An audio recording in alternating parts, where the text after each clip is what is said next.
Podcasting from Heroes Media Group with real, relevant, and raw opinions.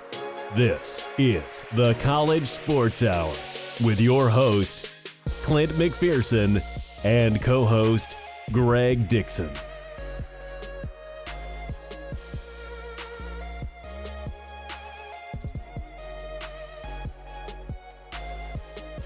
Welcome back, everyone. This is episode 24 of the College Sports Hour. I'm your host, Clint, and I'm sitting here like always with my partner in crime, Greg. What is going on, brother? It is just another day in paradise, man. Sitting here, hanging out, chilling and relaxing, all cool and all. Shooting some b-ball outside of my school. There you go. I like that. Just kidding.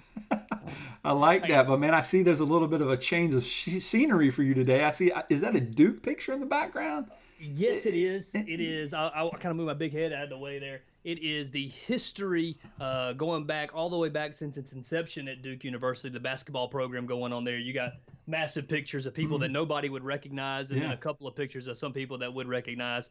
All right there at the big old head that you got right there of Coach K hanging out. My office here is a little decked out with some different sports memorabilia, but that's kind of definitely one of the highlights that's in there. Definitely the centerpiece, the showcase piece. But man, you know what? After seeing the team this year, you might have to change it up and add a few more guys in there that are probably the best guys that ever come through Duke when it's all said and done. I mean, even if they don't win, I just think the amount of talent they have, they're going to be inscripted. They're going to be drawn on something, and they're going to be memorized for, going forward. I wholeheartedly agree, man. There's certainly some of the best talent to come through, and certainly some best talent to come through in a long time. Speaking of Zion and speaking of R.J. Barrett and those guys that have come through this year. Without a doubt. But guys, on today's episode, we'll start talking about what went down in the Big 12 during college football's national signing day. I thought I caught myself. I thought I was talking about the NFL for a second, and I was like, oh, this is definitely not the right place. But hey, sorry guys. But at the same time, like, we talked about this last week with the ACC, and then this is going to give us a couple more talking points for a couple more episodes, for future episodes when it comes to other, the major conferences. So we did cover the ACC in episode 23 last week. And then after talking some college football, man, we'll transition right into what's going on currently in the college basketball landscape after week 16, I know it's a bummer for you in a lot of ways. I'm just hoping we could skip that for this week. But we're going to have to touch on it. The new AP Top 25 came out for week 17, man. And like always, but college basketball, just as the weeks go by, it's going to get more exciting as we approach March Madness, man. Yes, sir, it is. I'm excited. It wasn't the greatest week for us, but it did end up with some good news there towards the end of the week. So looking forward to talking about that after we dive in headfirst into some college football recruiting. I can't talk either today. Yeah, it's gonna man. Be a fun episode. It's all good, man. But with that said, guys, let's start off with some college football and see how the Big 12 graded out during National Signing Day. So this time we're going to kind of do it different. And I was just talking to my co-host about that. Is we started off at the top with Clemson in the ACC, and I don't think we need to start that way this time. So we're going to talk about Kansas, and they're first on the dock with grading out as a C- with a national rank of 67. But man, the highlight for this Kansas Jayhawks team is Les Miles is on the recruiting trail and is their head coach. Yeah, man. Lots of excitement. It's got to be happening around Jayhawk Nation going into this upcoming football season. I don't think that anybody should have any real high expectations about what possibly could transpire. But you got to be excited knowing that Les Miles is on there, the boy genius that'll be walking up and down the sidelines, that'll be chewing on some grass for you, making some weird calls from time to time, going for fake field goals, throwing it over their head. Doing some bringing through some great excitement for your program. But he did get out there and hit the recruiting trail this year. And was able to get in a decent class for Kansas to come in this year. Yeah, and when you look at it, that was really heavily predicated on JUCO transfers, which is huge for him, though. He's not getting inexperienced players, even though he obviously they bring some of those in, but he did reach down and get some of those 3-star athletes, that are going to be huge, and some more letters of intent inside the Sunshine State, like we preached upon last week, the Florida boys. But at the end of the day, man, Les Miles, he is going to make some head-scratching calls like you bring up. He's going to make you wonder. He's going to say some crazy off-the-wall things. And he's going to chew some grass. And we saw that in his press conference, his original press conference, where he just, he's lost, man. He might just be too old. But Kansas might have a little bit of high hopes, especially they were a tough out last year. So we'll see if Les Miles can change that going forward. It's gonna be fun to watch it. If nothing else, man, it's certainly gonna give us some interesting things to talk about on Sundays after Saturday's games and stuff like that. But I'm excited to see what Kansas can do this year, and making their way up the ranks here in this conference. Without a doubt. And let's go over to Texas Tech. The Red Raiders, they replace and get a new coach, Matt Wells, and they grade out as a C- with a national rank of 63. So they did a tad bit better than Kansas, per ESPN. But when you look at it, man, this coaching change, the Red Raiders class, he kept the Red Raiders class together by keeping 3-star QB Maverick McIver, I guess you would say that. But he's a 6'2" guy. He looks good. And we'll see what he can do for the Red Raiders this year. Once again, the conference that we're in right now that we're sitting here talking about, man, the offensive side of the ball is always the hot hand in this conference. Very, very rarely do we see a whole lot of defense playing together. But to be able to compete for a national championship, you got to be able to throw that defense in there as well. So Texas Tech is starting off here trying to get the offense back in line, getting the offense back in shape.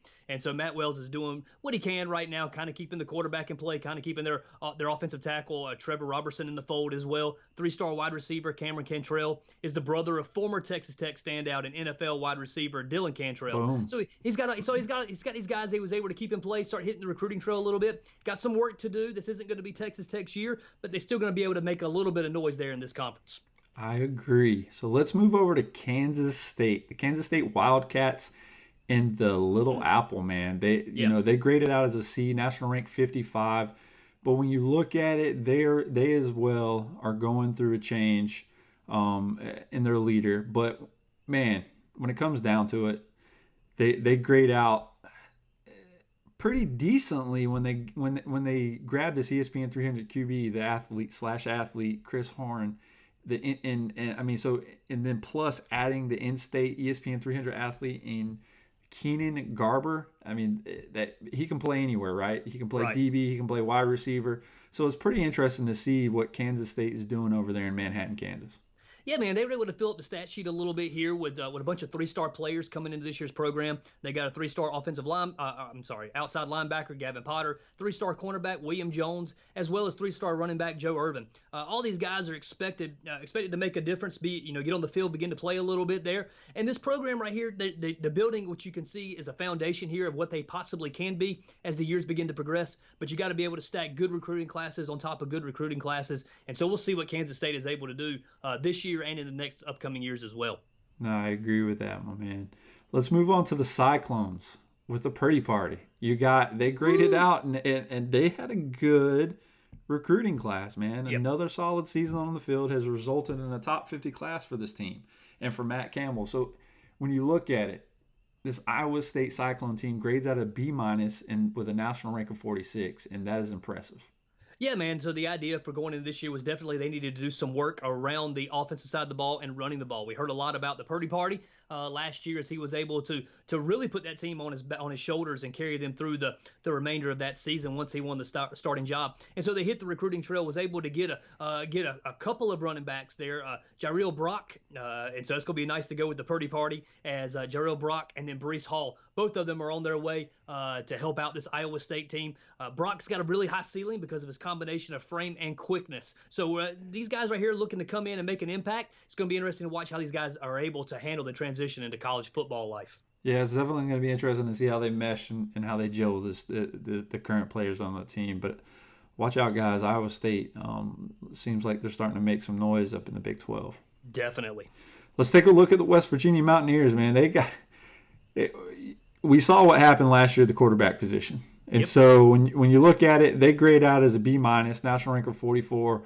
But the good thing for this team is they continue to build, top 50 classes. This one obviously comes in the top 45 class. and it ranks in the top half of the Big 12. And after another successful season on the field with Will Grier, you can look for this West Virginia Mountaineers team to be a tough out going forward. Oh, no doubt, man. These guys were able to put together. This coaching staff did a solid job again this year of being able to recruit some really talented players, both on the offensive side of the ball and the defensive side of the ball. Some guys that are going to get down there in the trenches as well, which is where you got to have some good playmakers as well. So it's going to be interesting to see what happens. I do feel like it's going to be the biggest question mark is still going to be, how they replace Will Grier and what happens on that side of the ball and who's able to lead this team. But they certainly have some playmakers around the quarterback to be able to make some good things happen. Yeah, with Jarshawn Miller flipping from LSU, that was a big pull for them. Reaching out and getting the JUCO 50 cornerback. I mean, flipping from LSU, that's a bit, that's something you can keep your head high about, because you're pulling, a good player from a team that's typically good, especially on the defensive side of the ball. Yep. They've also got that ESPN top 300 wide receiver, Osita Smith, is coming in as well. 3-star speedy playmaker Terrence Dotson is coming in there out of the Sunshine State. That's going to make an impact. So they're surrounding a quarterback with a lot of good players. It's just going to be being able to get that chemistry together and see what happens. Let's move over to Oklahoma State. Oklahoma State Cowboys, man, they grade out a B- with a national rank of 41. They continue like we always would imagine. I mean, their offense has been decent for years now. I mean, they continue to restack, they continue to reload. Obviously, they're not bringing in that many 4 or 5-star players, but they are bringing in and doing work with what they get. They bring in that QB in the class, a 3-star, and Brandon Costello out of California, which is huge for them, and also grabbing the ESPN 300 running back DeAndre Glass, I believe which heads north from Lone Star State, which is. And he's coming from Katy High, which is a pretty well-known powerhouse down there in the Lone Star State. Yeah, and they were able to get a couple of guys from their own state as well, tight end Grayson Boomer and edge pass rusher Trace Ford, beating out the likes of Oklahoma and some of the other teams that are surrounding them. So getting those guys to come in is a big deal as well, along with some commitments they got from offensive tackle Taylor Mitekero, whatever his name is. Whatever it is, brother. If I'd say it with confidence, nobody would know that I'm messing it up. But able to get that guy, Preston Wilson, as well, and Cole Birmingham. All those guys are going to be able to come in there. But the thing about it is that you're noticing here is a lot of the recruiting that they're still doing, at least in the upper echelon of talent that they're getting, is still on that offensive side of the ball. We still have to – we got to be able to recruit some defensive players in there as well to make a big deal, to make a statement. So it's going – once again, I think that we're still kind of – at least with the Oklahoma State Cowboys, it's still going to be the same thing. Offense is going to be off the chain. Defense is going to be not even showing up. There you go. And another team that's been like this for a little while, Baylor Bears. Yay. They grid out with a B, national rank 34. Obviously, they're doing a little bit better. And the Bears under Matt Rule, they continue to ascend on the field and on the trail. They bring in ESPN 300 QB Jacob Zeno, which headlines Matt Rule's class for bowl-eligible Baylor. I mean, that's pretty huge for this guy. Yeah, man. So they're finally coming off of their sanctions where they haven't been able to participate in any bowl games or anything like that. So now that you're able to recruit players, letting them know, hey, you got a chance to play in a bowl game, that's obviously going to help out their recruiting class. And I think that goes ahead and shows you why they're national ranked the 34th class and getting a B grade as well. So you got another ESPN top 300 athlete that's coming in, Peyton Powell, whose signature was a huge win for them early on in the signing day out of West Texas. So I think we're going to be looking for Baylor to begin to turn the corner here and making their way back towards the top of this conference. But we need some defense, right? So when you look at it, when we're going through, obviously we're seeing some defensive ends, some 3-star defensive ends. But again, the highlights for a lot of these teams are on the offensive side of the ball. And that's going to do them well in this conference. It's not going to do them well when they start playing against some other bowl-eligible teams, and specifically once you start making your way towards the football playoff that happens there. Hello, what happened to Oklahoma last year? Exactly. So let's move over to TCU. The Horned Frogs grade out as a B with a national rank of 32.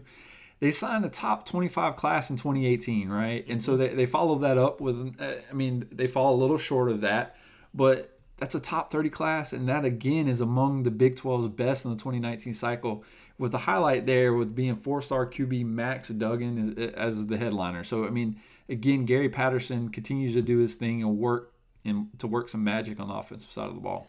They were able to score a 4-star defensive end, Colt Ellison, and hard-hitting 3-star outside linebacker Wyatt Harris. So TCU's starting to capture a little bit of the magic there, being able to recruit some talented defensive players. They got to get a couple more, man. They got a couple of 3-star and 4-star defensive players that'll be coming into play as well. So maybe the TCU will be able to start making a little bit of a change there.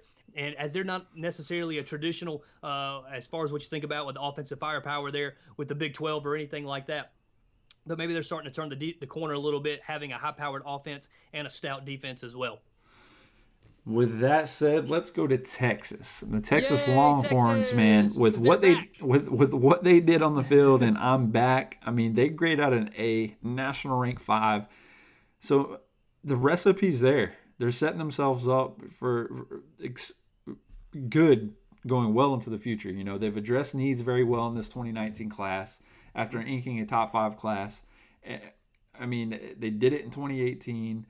They're going to do it again. They continue as long as they win, and that's all the name of the game, right? As long as you win, you're in. But as long as they keep doing what they're doing and going in the right direction from where they were, they will continue to pull in this because Texas, just like Texas A&M, they have that deep pocket.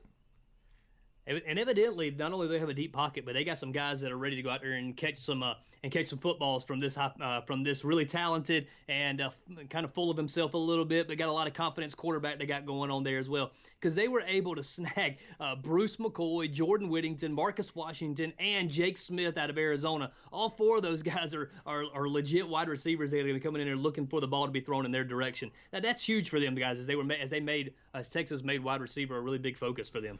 Yeah, and it seems like because they got the quarterback, they didn't really need to really focus on that. But at the end of the day, Texas, I mean, I guess they're getting as close to being back as you can possibly be right now. Listen, man, I'll just be honest with you. That's, for me, it's an impressive mark for you to have the 5th best class in the nation right now. I know things go in ebbs and flows and stuff like that, and it's all on paper. I get it. You know, you're still waiting to see how these guys transition. But having the number 5 ranked national class coming in right now, that's a pretty big deal. And talking about top 5 class, you have Oklahoma. The Oklahoma Sooners again continue to do good on the recruiting trail, to do good on National Signing Day. They grade out as an A, national rank 4.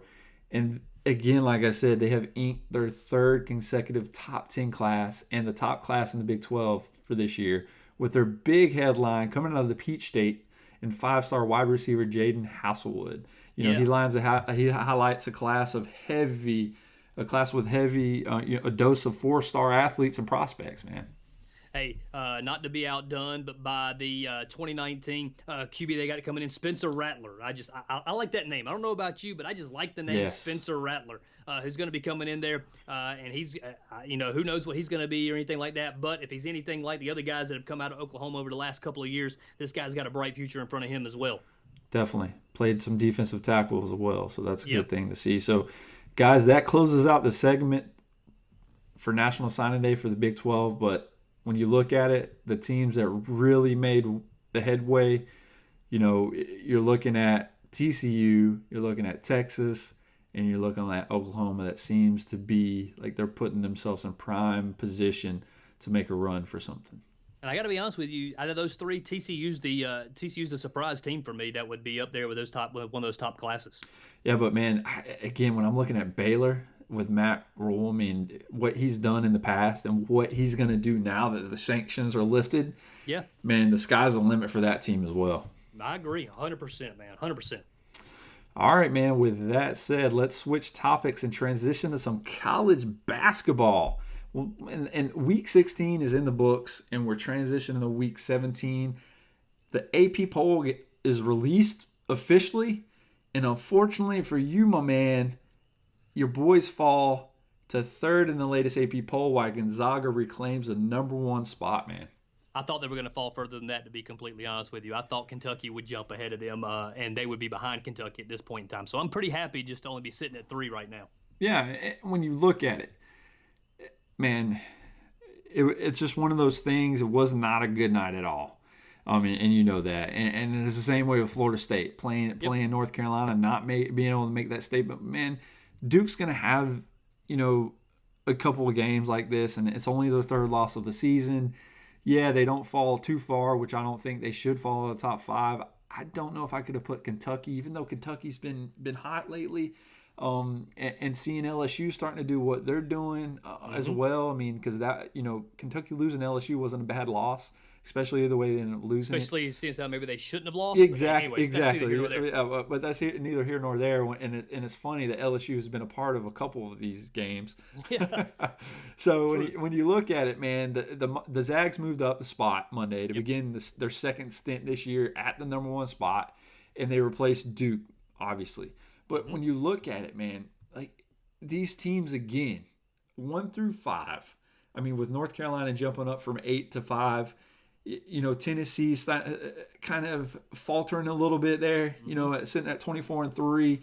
They had the top 5 grasp there, but man, now we have North Carolina in the conversation because last week I remember talking about the top 5 are basically like secure, and then you have a few teams slip up. And then you have other teams just on a tear right now. Michigan State's one of them. North Carolina's one of them. And you can just see that these teams that historically know how to win are starting to do it when it matters, especially as they get later in the season. Can I just draw everybody's attention to the top 5 of the AP top 25 right now? Yes. You have, of the 5 positions, you have 3 ACC teams sitting there. I just want to say that again. 3 ACC teams are sitting in the top 5 of the nation right now. I don't care who you are. You need to pay a little bit of respect to the ACC and the talent that's there, specifically at the top half of the division that's going on right now. So Virginia at number 2, Duke at number 3, and North Carolina at number 5. That's a pretty high accomplishment in my opinion. Oh, without a doubt. And then when you look at Florida State sitting at 18, they had a huge run, setting a school record, winning 8 ACC games in a row. They started off the year 1-4 in the ACC, and then go on an eight game tear, and then unfortunately they hit a brick wall against North Carolina and did not show up in that game, right? And so they fall from 16 to 18, but at the end of the day, they're sitting at 21-6, and I feel comfortable where they're at because they're going to be favored to win the majority of the other games. Beside the fact, going up against a Virginia Tech is going to be a tough out. Yeah. But there's some games that we should get into the tournament comfortably. At one time when we were sitting at 1-4 in the ACC, I was not feeling too comfortable with my boys, even though they seemed at the beginning of the year to over deliver. They just seemed to, that 4 or 5 game stretch that they had where they lost 4 out of 5 just right. Killed me. But even for them to overcome that's huge for them, especially playing in the ACC, man.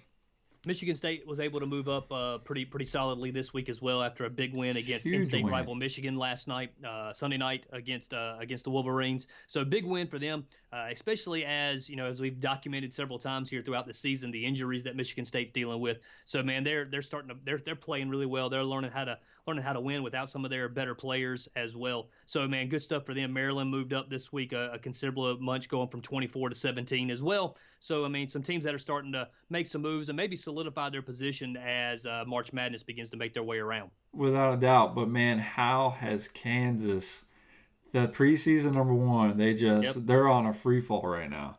I mean, a team who hasn't learned how to play without some of their better players due to injury. Yeah, man, and it just seems like it's not stopping for them, right? I mean, this is their lowest ranking since January 2014. Obviously, being in the top 25 is still good, but when you're sitting at 20-7, and there's still room for you to fall down, and they gotta again learn how to play in some of these games. But like you said, man, I watched that Michigan State game. That was a huge win over a good Michigan team, and that was the I think one of the signature wins that Michigan State's been looking for all year, right?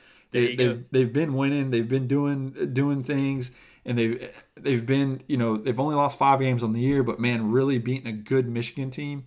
Right. That really puts them in the running for going forward for the rest of the year.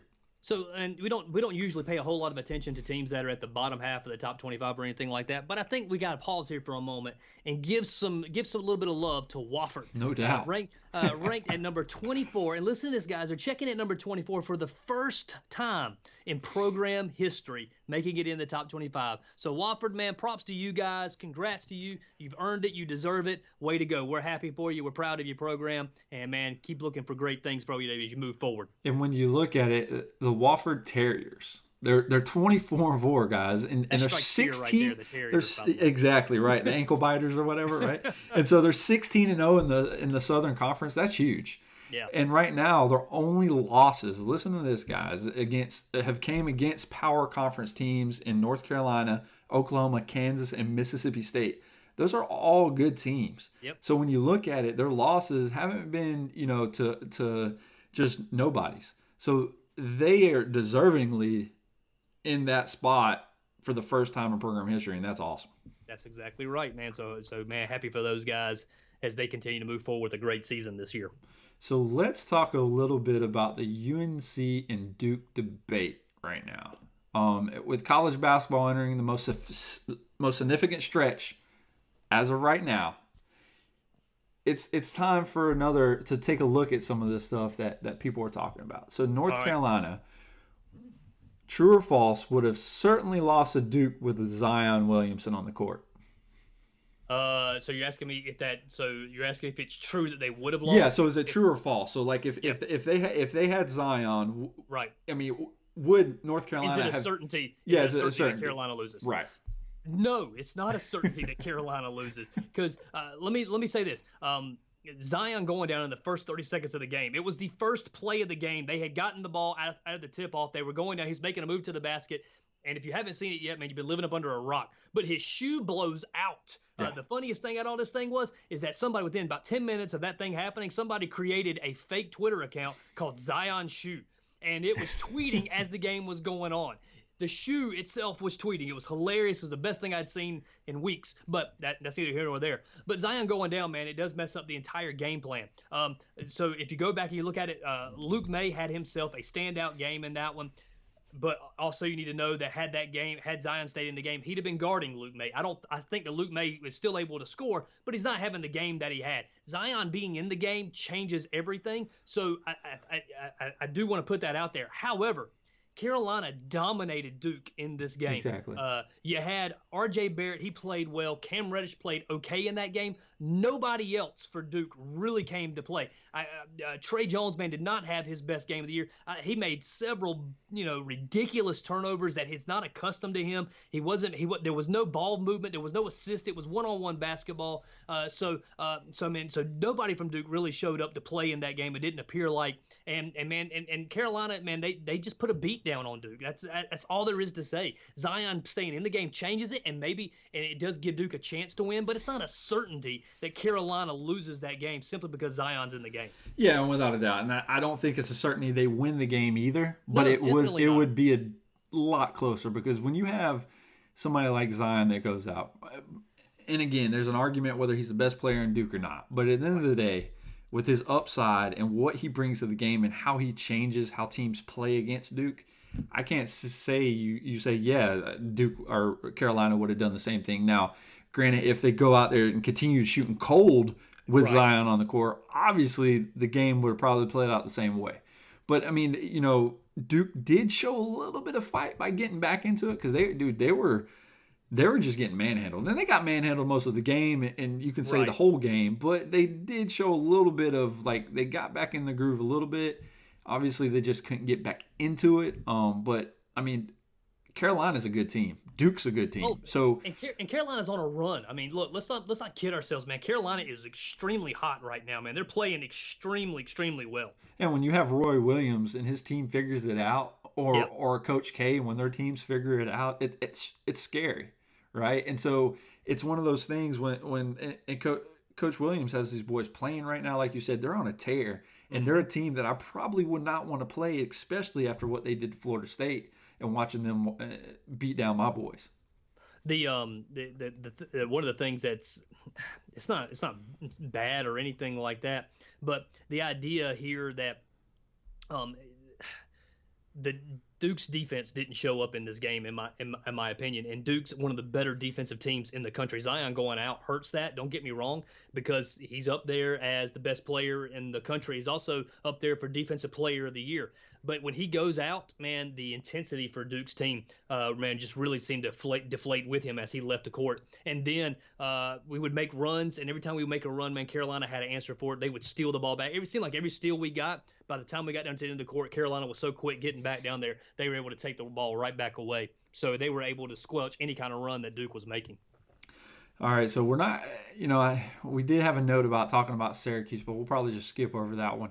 Let's talk about Zion a little bit more, and I don't want this to make be a show about Duke, but when you're looking at somebody again with his caliber, and we're talking about the Duke team right now, when he leaves and they ended up struggling, and they could have, if R.J. Barrett missed, they could have ended up struggling. If Trey Jones again missed, they could have ended up struggling. So it doesn't matter. But right now, when you look at the overall group of work and what these players bring to the team, is Zion Williamson Duke's MVP?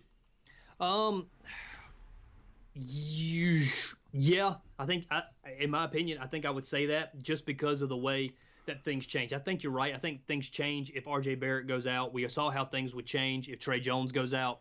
And we've got a little bit of other things to see too, because you got, Williamson's been out a little bit more than anybody else. Barrett hasn't missed any games, but if you look at it, Williamson went out in the Florida State game when he got poked in the eye and he didn't return basically for the entire second half. He missed basically off Carolina, and then he did miss all of the Syracuse game. So there's something to be said there for, R.J. Barrett picking up the slack, and so we've got a little bit of time to see that. However, I think for me, when it comes to Williamson being Duke's MVP, it's what he brings beyond just the scoring aspect of it. It's the energy level that he brings in there. It's the way that people respond and react to him when he's on the court and when he's off the court. I watched him on the sidelines when they were playing Syracuse on Saturday, and man, he kept even him just simply being on the sideline kept the energy level up for Duke, kept everybody still in the game, kept everybody focused. And I think that's partly why. I think also the way that he plays defense. R.J. Barrett's not a bad defender, don't get me wrong, but there's just something about the way that Zion plays defense as well, plays on both sides of the ball,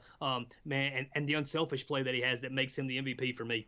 Yeah, and sometimes it's just my thing is, and I get it. Barrett is talented. He's awesome. Extremely, yeah. This doesn't take anything away from him. Yeah, he's awesome. But my thing is, you're not going to see, because again, Zion doesn't take too many jump shots, right?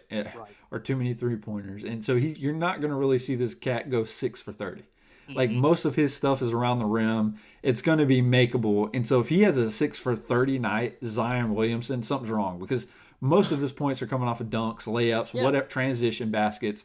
And so you're not going to see too many. You will see Barrett have nights like that, but you won't see Zion. And so I just think the efficiency there, even though, Barrett has a knack to get to the free throw line, and some of the early things that I've seen from him, I would agree that Zion Williamson would be Duke's MVP. But man, I still can't take anything away from how big Trey Jones has been for that team. Sure. And I'm sure that part of us are living as prisoners in the moment, so to speak. We're watching him, his shooting slump that he's gone a little bit into when he played Carolina, and then when he played Syracuse as well, just really not making any big shots. And his defense seemed to let up a little bit as well in those two games. But you're right, man. He's still the guy who kind of makes that team go. Yeah. So let's take a look at this right here, and this is I want to hear your take on this. Okay. Because we're gonna have to talk about Cassius Winston. All right.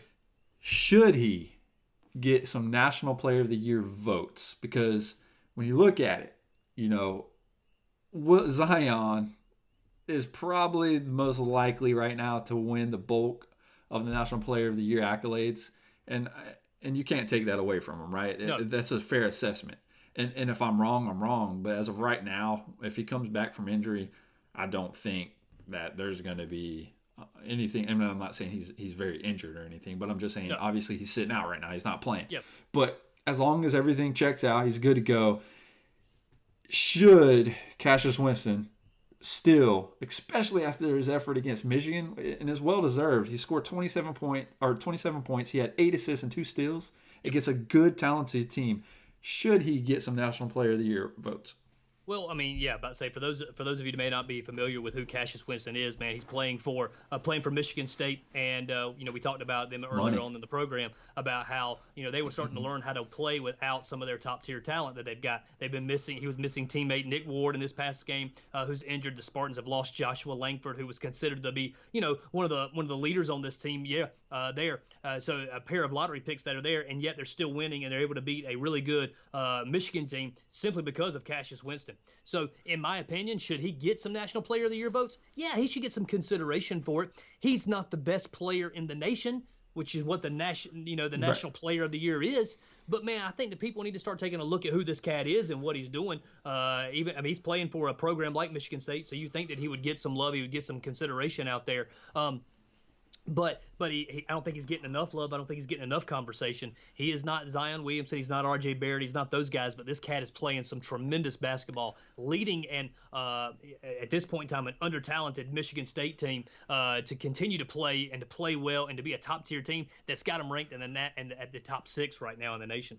And I would agree and say he deserves some votes if he continues to play like he's playing, because obviously he doesn't have the skill set. Or the players around. I wouldn't say the skill set for him. He's a good player, but he doesn't have the skill players like Duke has right now around him, like that level. He doesn't have an R.J. Barrett. He doesn't have a Trey Jones. He doesn't have the Zion Williamson. But it can be argued, man, that he is possibly one of the most impactful players in the country right now, and no athlete in America can really match how diverse his stat line is right now. Yeah. But again, man, I just don't think. He might get a few votes because some people might see it through that lens, but he's just not going to be able to match what Zion brings to the table, I don't think.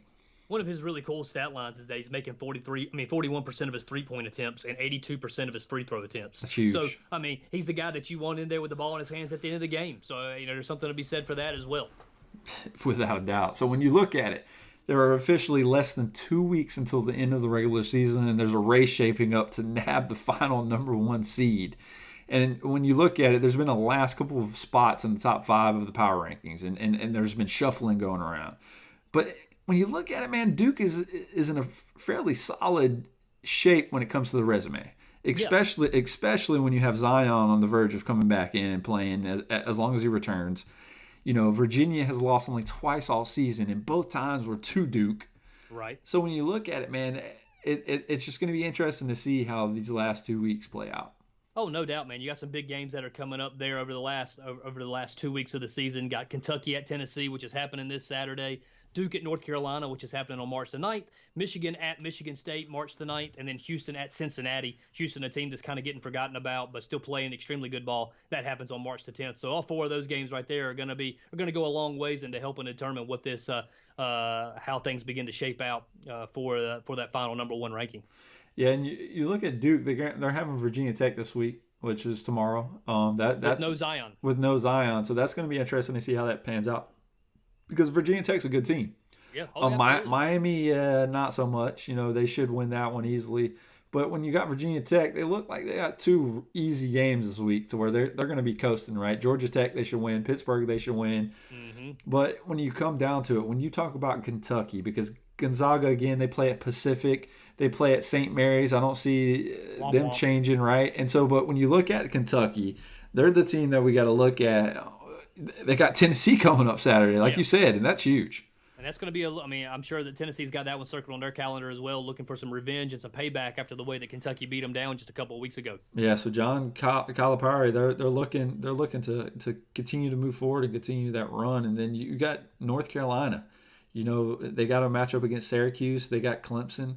And Syracuse hasn't been playing that bad of late. But when you look at it, man, when it comes down to it, North Carolina's on a tear, and like I said, I don't know if I would want to play them right now.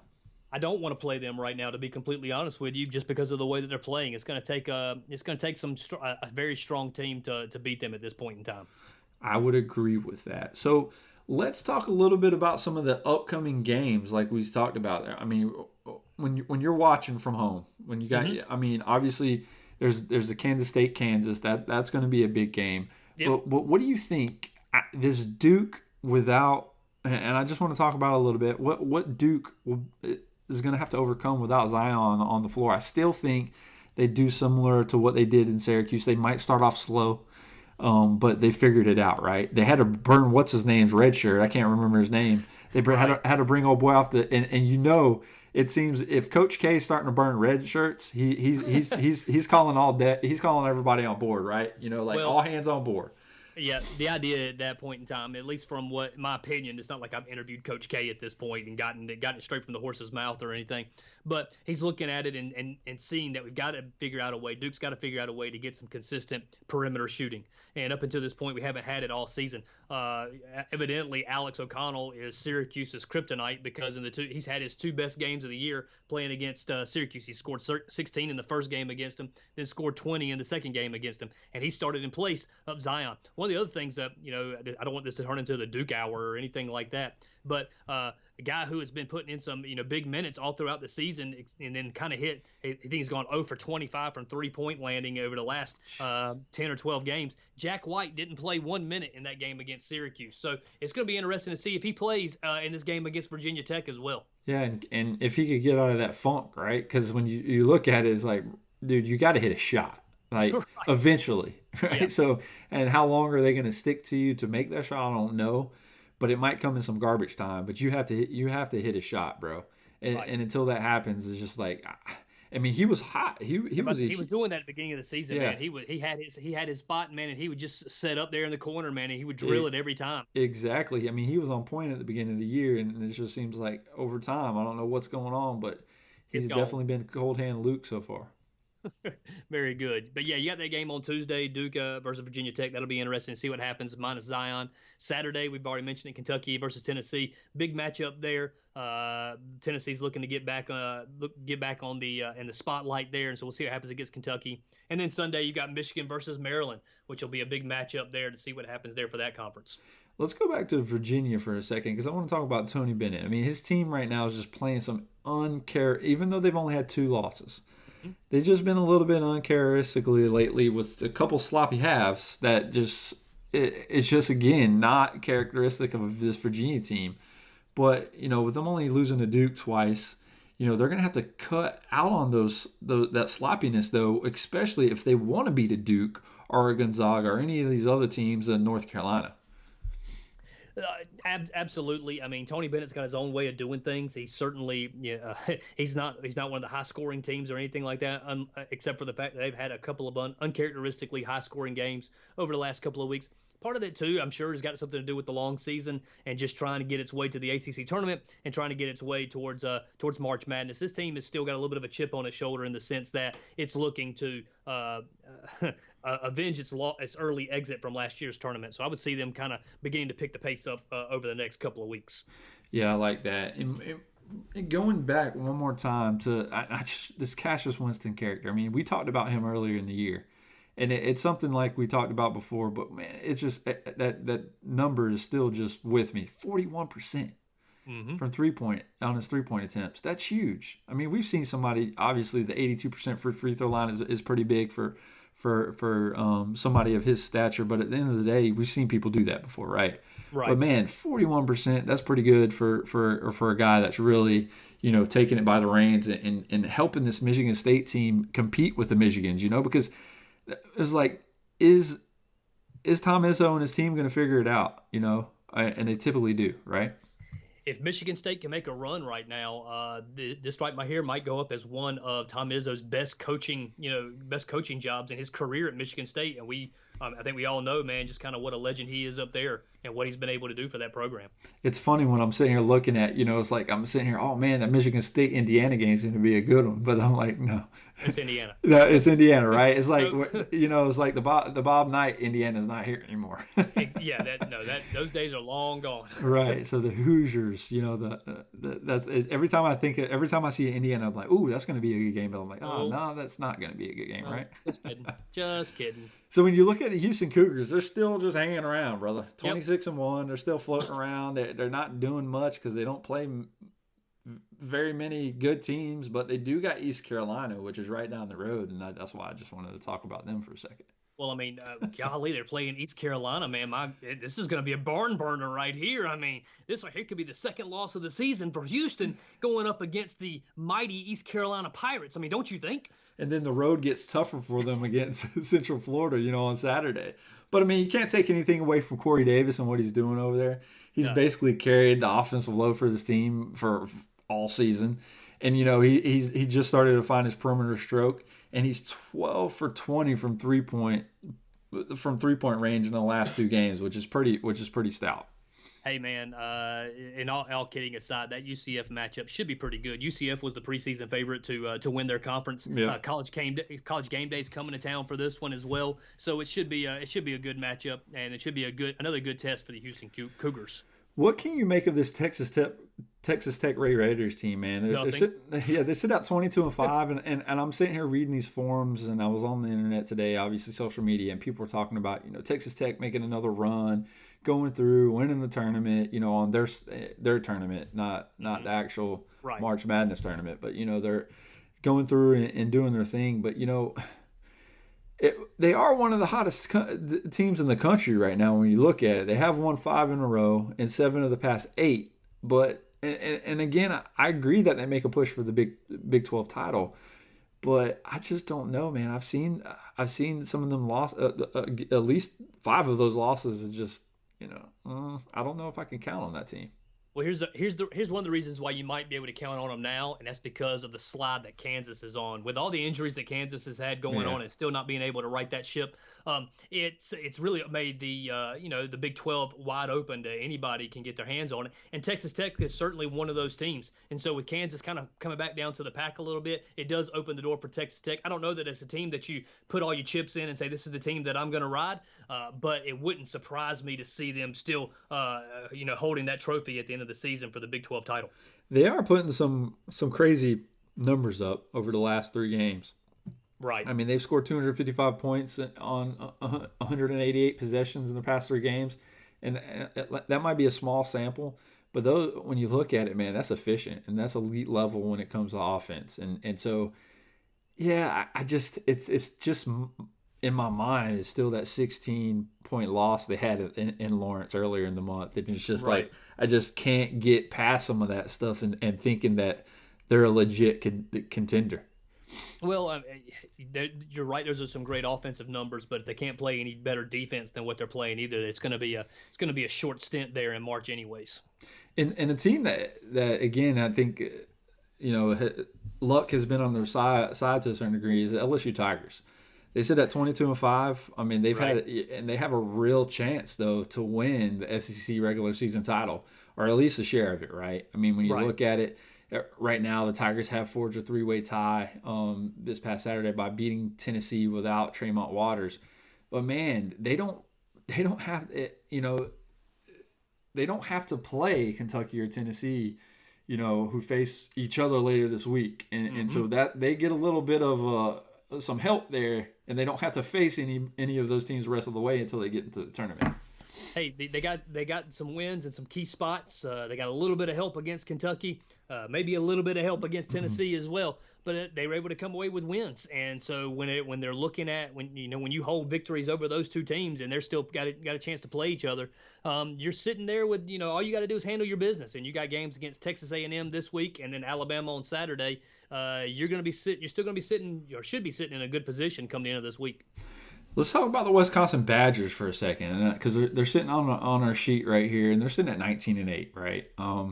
And so they're a team that I can't make out, but they have won 8 of their past 10 games, especially after winning at Northwestern on Saturday. And Ethan Happ, he started finally, he hit a free throw after missing all 10 of his attempts the past 3 games, and so Ethan. When he struggles, this team's going to struggle. And so they got to get Old Dirty to play right. It's funny that you say that because when I think about them, I still think about the team that I saw play and that we saw play together earlier on this year, around that Thanksgiving. Yeah, they're playing against Virginia around that Thanksgiving, Christmas time. And so it's interesting to think about that team then to this team now. It's kind of like there's no way that I thought that we'd still be talking about Wisconsin here as we roll our way to the end of February. But yet here they are, man. You're right, having won 8 of their past 10 games. The Badgers have scored fewer than 1 point per possession in 4 of their past 5 games and allowed at least 1 point per possession in 3 of their past 4. So they still got some work to do, but Wisconsin is still a team like Virginia that plays a little bit of ugly basketball, but still finds itself, getting a win there at the end of the game. Yeah, let's take a look at the Kansas Jayhawks. I mean, we brought them up briefly, but right now they're in a predicament, right? You look at it we can't totally write them off with their chances of winning a 15th straight Big 12 title just yet. But at the end of the day, it's very difficult after you lose to somebody by 29 points, especially Texas Tech. I said they're hot right now. Right. But, man, you look at it. They have, Kansas. They're going to host the Big 12 leader in Kansas State on Monday night. So it's a must-win for that team, and it doesn't get any easier for them. Bill Self isn't going to make any excuses, and nor should he. I mean, Kansas is still has some talent out there. But when you lose some of the players that they've lost, when you lose that talent there, it's really hard to overcome, especially when you've surrounded you built your team around those guys. And so it's kind of hard to replace that. They're going to continue to give it their best effort, but this team's sunk. This team isn't going to be. This is not a team that we're going to be talking about in a couple of weeks from now. Yeah, let's take a look at Marquette. After your last statement too, when you look at it, another team that seems I remember at the beginning of the year, it was like, watch out for Marquette. They're 23-4, and Yep. another team in Villanova seemed like they got their mojo back, right? But when you look at it over the past 15 days, they dropped their fourth game, Right. So that does not put them in a good position. No, I mean Marquette's still a solid team, a Yep. good team that's that's still playing good ball, playing well. They do travel to Villanova on Wednesday, and so they got a chance to basically seal up the regular season title at that point. And even if they stumble, Marquette still has some margin for error in their quest for this crown. So I mean they've set themselves up nicely. They've got a chance to really solidify themselves as one of the top tier teams in the nation. Even though it's a team that nobody has given a whole, even though they're ranked up there in the top 15 and whatnot, they still aren't getting a whole lot of conversation, a whole lot of love about them. But Marquette's a really good team and got a chance to seal up their conference with this week by doing that. Yeah, and I think Villanova's struggles right now will definitely amplify their chances of closing it out, and hopefully Marquette can do it. I like this Golden Eagles team, man, and it seems like again they might not be getting as much love, but a team like this can still make a good run in the tournament. They might fall out early. You never know, because the tournament is just that crazy. But, I like Marquette. One and done, baby. One and done. There you go. One and done. Peace. So let's just talk about another team that, when it comes down to it, another team that, it's almost like Houston's position is Nevada. I want to talk about it. Gotta give Nevada a little bit of love on the show. We don't talk about them much. They do stay around the same in the power rankings. Don't really move around that much, but Right. But when you look at it, they pulled off a win over Fresno State on Saturday to avoid their second straight loss. If they would have lost that game, Womp womp. yeah, exactly, and they would have been in a tough spot. Yeah, I mean Nevada doesn't play anybody.